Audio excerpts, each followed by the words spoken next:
Hello everyone, आप सबका वांगशान bubble में फिर से एक बार बहुत बहुत बहुत स्वागत है। हमारे पर्दानशी प्रिजनर वांगजी की कहानी के पार्ट 12 को शुरू करते हैं। अब तक हमने देखा था कि वांगजी वुशियान से जल्दबाजी ना करने के लिए कहता है। ये बात सुनकर वुशियान धीरे धीरे वांगजी की तरफ बढ़ता है।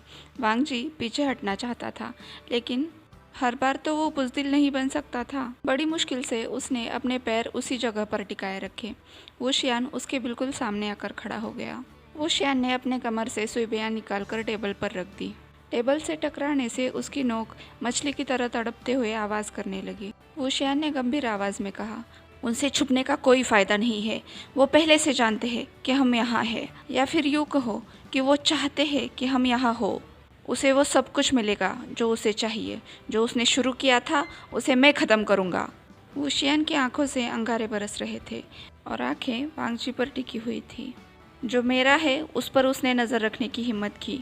वांगजी के पीछे भी उसका एक पोस्टर लगा हुआ था।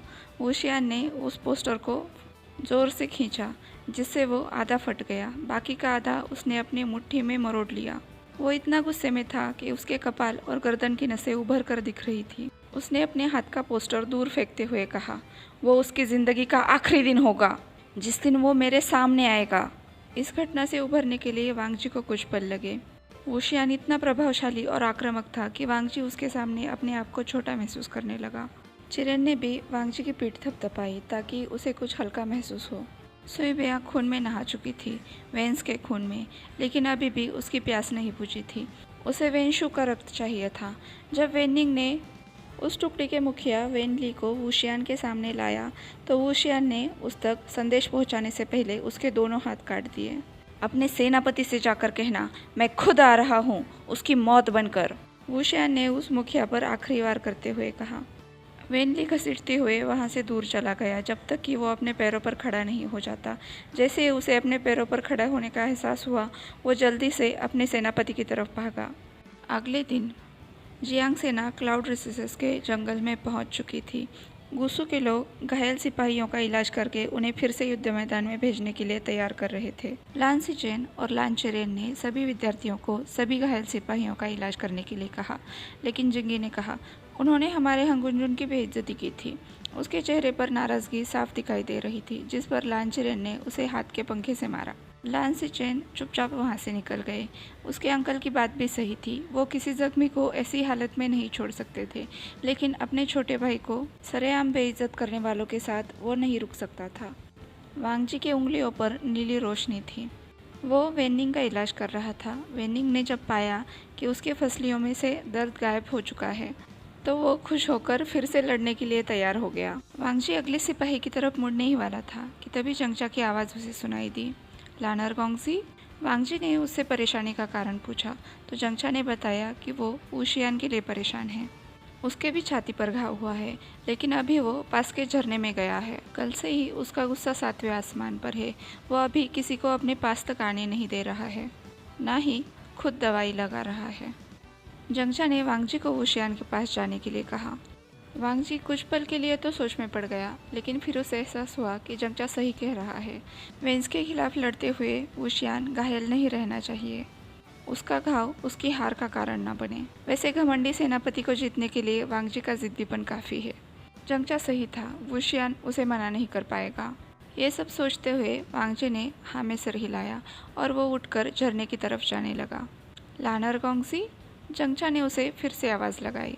वांगजी को आश्चर्य हुआ कि जंगचा फिर से उसे क्यों आवाज़ लगा रहा है। उसने जंगचा की तरफ मुड़कर देखा तो जंगचा ने कहा, वुशियान पागलों की तरह हरकतें करता है, लेकिन वो आपसे बहुत प्यार करता है। जंगचा की बातों से वांगजी का दिल फिर से ज़ोर से धड़कने लगा। उसके पर्दे की वजह से जंगचा को उसका पूरा चेहरा दिखाई तो नहीं दे रहा था, लेकिन उसके कान और गाल फिर से लाल हो गए थे। वांगजी के दिल की दुविधा जंगचा बहुत अच्छे से समझ गया था, इसलिए वो उसे वुशियान पर भरोसा दिलाने की कोशिश कर रहा था। आपको पता है उसने कल रात मुझसे क्या कहा? जंगचा आगे बोला। उसने कहा कि गुसो के लोगों के नियम बहुत बेकार है, लेकिन एक नियम जो मेरे फ़ायदे का है कि वो लोग पर्दा करते हैं, क्योंकि मैं नहीं चाहता कि वांगजी को मेरे अलावा कोई और देखे। मैं ये लड़ाई जीतूंगा और क्लाउड रिसेसेस वापस पालूंगा, ताकि जब भी वांगजी मेरी तरफ देखे उसकी आंखों में खुशी हो। उसकी बिल्ली जैसी आंखें हमेशा खुशियों से भरी रहे, जिसकी वजह मैं बनना चाहता हूँ। ये बात बताते हुए जंगजा के चेहरे पर भी खुशी आ गई। वो आगे बोला, वो आपको बहुत पसंद करता है। नहीं, वो आपसे बहुत प्यार करता है। मैंने पहले कभी उसे इस तरह से नहीं देखा। आपने उसे पूरा दीवाना बना दिया है।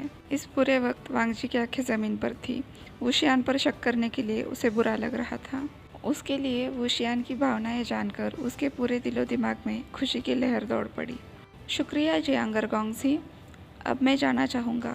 वांगजी ने इतना कहकर अपने कदम झरने की तरफ बढ़ाए।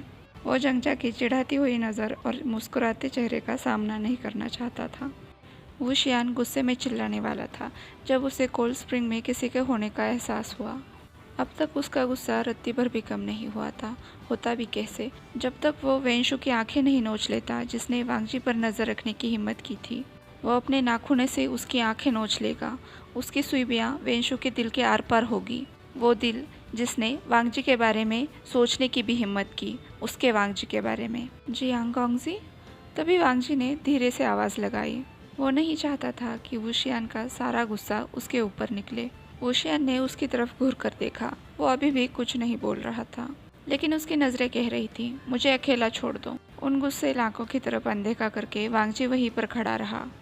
जियांगर गोंगजी ने कहा है कि आपने अपने आप को जख्मी कर लिया है, मुझे देखने दीजिए, वांगजी ने कहा। वुशियान ने खड़े होकर अपना जख्म वांगजी को दिखाया, लेकिन जख्म देखने के बजाय वुशियान का गठीला शरीर देखकर वांगजी की नज़रें अपने आप ज़मीन की तरफ मुड़ी। वांगजी की हालत देखकर वुशियान के दिल को सुकून मिला। जियांग गोंगजी, कृपया पानी से बाहर निकलिए और अपने कपड़े पहनिए और मुझे थोड़ा वक्त दीजिए। मैं आपके ज़ख्म देखना चाहता हूँ। वांगजी हकलाने के लिए अपने आप को कोस रहा था। उसे पता था कि वुशियान उसे अब भी घूर कर देख रहा है, जिससे हमेशा की तरह उसके शरीर पर रोमांच खड़े हो गए थे। तभी वांगजी को एहसास हुआ कि वुशियान की वजह से उसके दिल में हलचल मच रही है। मैं कहीं नहीं जा रहा। अगर लानार गोंगजी चाहते हैं कि मेरी मदद करे तो वो खुद यहाँ आकर मेरी मदद करे, या फिर लानार गोंगजी को डर लग रहा है कि उनके कपड़े पानी में भीग जाएंगे। वुशियान हमेशा की तरह वांगजी को चिढ़ा रहा था, और इन्हीं शब्दों के साथ वांगजी के दिल में जंगजा के शब्दों से जो हवा भरी थी, सारी फुस हो गई।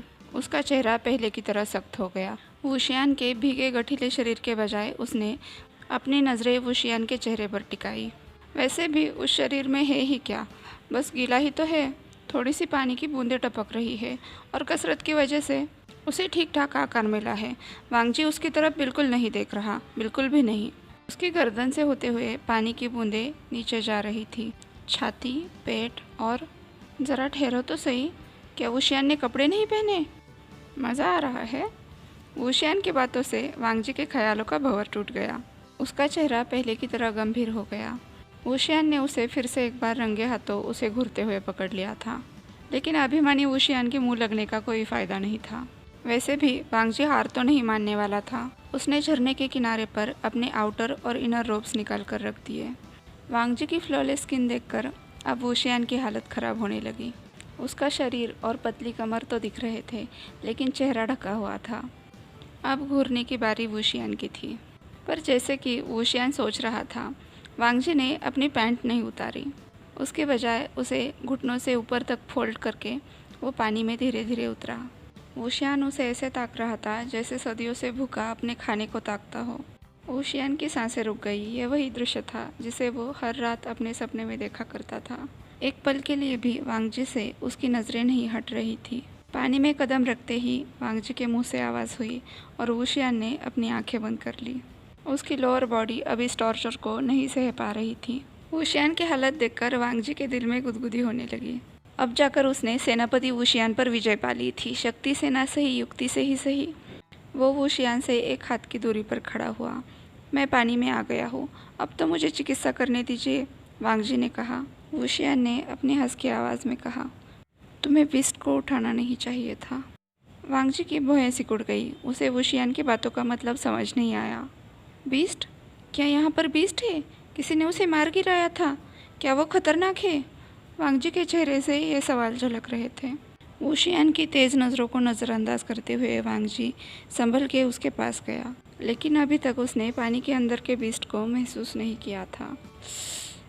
वुशियान के मुंह से आवाज़ निकली जब वांगजी ने हल्के हाथों से उसके जख्म को छुआ। वांगजी अभी भी यही समझ रहा था कि ये दर्द की वजह से हो रहा है। उसके मासूम आंखों में अब भी वुशियान के लिए चिंता थी, अनजाने में ही सही, लेकिन आग में घी डालने का काम वो कर रहा था। वांगजी का नकाब खींचने के लिए वुशियान के हाथों में खुजली हो रही थी। वो वांगजी का पूरा चेहरा देखना चाहता था। क्या ये अभी भी दर्द कर रहा है? एक पल रुकिए, क्या आपको कहीं और भी दर्द हो रहा है? वांगजी चिंता के मारे बड़बड़ाए जा रहा था। वुशियान चीख कर इसका उत्तर देना चाहता था, लेकिन एक जेंटलमैन की तरह वो बिल्कुल चुप रहा। अपने लिप्स को बाइट करते हुए आंखें बंद करके वो किसी और चीज़ के बारे में सोचने की कोशिश करने लगा।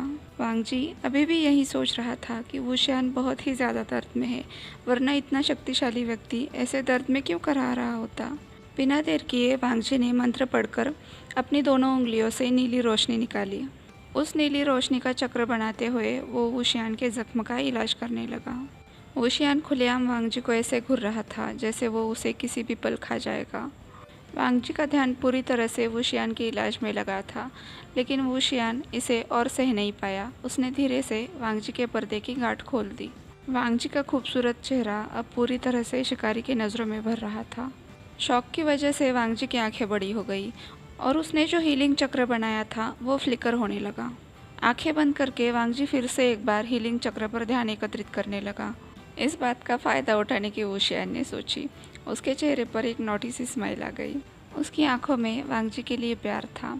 थोड़ी सी और हिम्मत करके उसने वांगजी के बंद पलकों पर अपने अंगूठे रख दिए। वो आंखें जिन्होंने पहली नज़र में ही पहचान लिया था कि ये दोनों एक दूसरे के लिए बने हैं, उनसे होते हुए वुशियान के अंगूठे अब वांगजी के गाल पर आ गए, जो वुशियान के चिढ़ाने पर हमेशा लाल हो जाते हैं। वांगजी की शार्प जॉलाइन को ट्रेस करते हुए एक पल रुककर वुशियान ने आखिरकार उसके लिप्स को छुआ, जिनका टेस्ट आज भी उसे याद है। वुशियान की छेड़खानी नज़रअंदाज करते हुए वांगजी अभी भी हीलिंग चक्र पर ध्यान लगाए हुए था। दोनों के बीच का अंतर पार करते हुए वुशियान वांगजी के बिल्कुल नज़दीक आ गया। उसके सांसों की गर्माहट वांगजी को अपने चेहरे पर महसूस हो रही थी। वुशियान की ये हरकतें वांगजी के ध्यान पर असर कर रही थी। वांगजी का इलाज अपने अंतिम चरण पर था और वुशियान उसे बेशर्मों की तरह घूरे जा रहा था, उसके चेहरे को छू रहा था। एकाएक उसने नीचे झुककर वांगजी के लिप्स पर अपने लिप्स टिका दिए। शौक की वजह से वांगजी की आंखें खुल गई। दोनों की आंखें मिली। उसने अपना सर हिलाया। इस अभिमानी सेनापति से उसे और कोई उम्मीद भी नहीं थी। वुशियान ने फिर से एक बार झुककर वांगजी के लिप्स को अपने लिप्स से ब्लॉक कर दिया। उसे कमर से अपने पास खींचते हुए दोनों ओपन माउथ किस करने लगे। वांगजी ने भी वुशियान के गले में हाथ डाले। उसे नीचे खींचते हुए वो भी किस को रिस्पॉन्स करने लगा। दोनों एक दूसरे के लिप्स, टंग और माउथ को टेस्ट कर रहे थे। गहरी सांसें लेते हुए वुशियान ने वांगजी के माथे पर अपना माथा रखा। उसने धीरे से कहा, मुझसे दूर मत भागो। वांगजी ने भी हाँ में सर हिलाया। अब से वो नहीं भागेगा, उसे अपनी सही जगह मिल चुकी है वुशियान के साथ। वांगजी वुशियान के इतने करीब था कि वुशियान के शरीर का हाल उसे साफ पता चल रहा था। वांगजी ने शर्माकर अपनी गर्दन झुका ली। अब ये मेरे बस में नहीं है, वुशियान ने फिर से उसके कान में कहा। शेमलेस, कहते हुए वांगजी तालाब से निकलकर अपने कपड़े लेते हुए मेन कैंप की तरफ भागा। हे, तुमने कहा था तुम मुझसे नहीं भागोगे, वुशियान पीछे से चिल्लाया, लेकिन वांगजी काफ़ी दूर जा चुका था। उसने नीचे देखते हुए फ्रस्ट्रेट होकर साही की। तुमसे ज़रा भी इंतज़ार नहीं होता ना? खामखा मेरी मासूम चीज़ी को डरा दिया। पता नहीं किसी ने इस पर ध्यान दिया या नहीं, लेकिन सेनापति जियांग वुशियान जब कैंप में लौटे तो वो पहले की तरह खुशमिजाज लग रहे थे। शरीर पर कोई घाव नहीं था, हाँ, लेकिन चेहरे पर एक प्यारी सी मुस्कुराहट ज़रूर थी। जंगचा वांगजी की तरफ देखते हुए मुस्कुराकर अपनी भौहें उड़ा रहा था, साथ ही उसे इशारे में शुक्रिया भी कह रहा था। वांगजी ने बहुत कोशिश की इस बात का परिणाम उसके चेहरे पर ना दिखे, लेकिन उसका चेहरा कभी उसकी सुनता है। आज के लिए बस इतना ही। आपसे कल मिलती हूँ, तब तक के लिए अपना ख्याल रखिए। मेरी वीडियो को लाइक, शेयर एंड कमेंट कीजिए। इस चैनल को सब्सक्राइब कीजिए और वांगशन बबल में खुश रहिए। एक और बात, मैंने इंस्टा पे अकाउंट बना लिया है और उसका लिंक डिस्क्रिप्शन में दे दिया है। अभी तक उसे चलाया नहीं है, लेकिन ठीक है, सीख जाऊंगी। Okay, bye bye.